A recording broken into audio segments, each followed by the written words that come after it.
बहुत हुई वक्फ बोर्ड की मनमानी, बनने वाला है हिंदू बोर्ड। सुनिए बागेश्वर बाबा धीरेन्द्र शास्त्री की जुबानी। नमस्कार, मैं हूं आपके साथ स्नेह श्रेयस। स्वागत है आप सभी का आयोन भारत में। वक्फ बोर्ड का आतंक पूरे देश में फैला हुआ है। सरकार लगातार कोशिश कर रही है कि वक्फ बोर्ड की जमीनों को छुड़ाया जाए। हमने आपको अभी खबर बताई थी कि 1946 से चल रहा एक केस अब जाकर खत्म हुआ है और इन्हीं सारे विवादों के बीच बागेश्वर धाम पीठाधीश्वर धीरेन्द्र शास्त्री ने ऐसा सवाल खड़ा कर दिया है जिससे वक्फ बोर्ड की इमारतें अभी से डगमगाने लगी हैं। मध्य प्रदेश के छतरपुर के प्रसिद्ध बागेश्वर धाम के पीठाधीश्वर धीरेन्द्र शास्त्री ने बड़ा सवाल उठाते हुए कहा कि अगर वक्फ बोर्ड हो सकता है तो फिर हिंदू बोर्ड क्यों नहीं।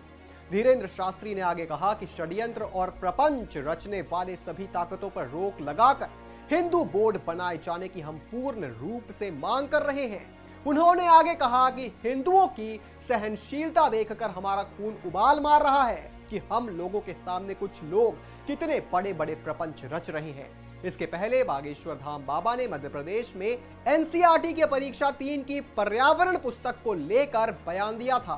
पर्यावरण की किताब के पाठ चिट्ठी आई है को लेकर अभिभावक ने शिकायत दर्ज कराई थी।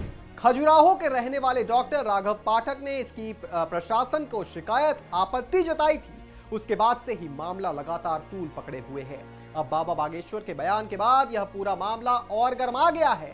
उन्होंने कहा कि इस पाठ में लव जिहाद को बढ़ावा दिया जा रहा है। यही नहीं, उन्होंने सवाल उठाया कि कहीं प्रायोजित तरीके से हिंदू बेटियों को लव जिहाद के चक्कर में पड़वाया जा रहा है। इस चैप्टर में रीना नाम की लड़की अहमद को चिट्ठी लिखती है।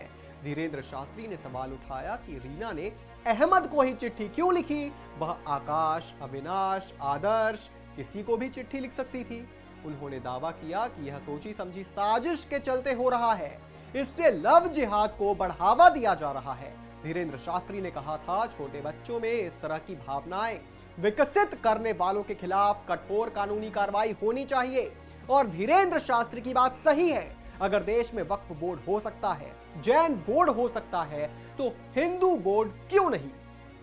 आज इस देश में हिंदुओं को ही सबसे ज्यादा सशक्त होने की जरूरत है और यही कारण है कि पीठाधीश्वर धीरेन्द्र शास्त्री ने हिंदुओं को जगाने के लिए गांव-गांव जाने का प्रण लिया है। हिंदुओं को जगाने का प्रण लिया है। देश में कुछ ताकतें हैं जो हिंदुओं को कमजोर करने का प्रयास कर रही हैं, मगर अब धीरेन्द्र शास्त्री जैसे सनातन के रक्षक भी हाथ में शस्त्र लेकर तैयार हैं। इस खबर पर आपका क्या कहना है दोस्तों, हमें कमेंट करके जरूर बताएं और भी तमाम बड़ी खबरों से जुड़े रहने के लिए आप देखते रहें आयोन भारत।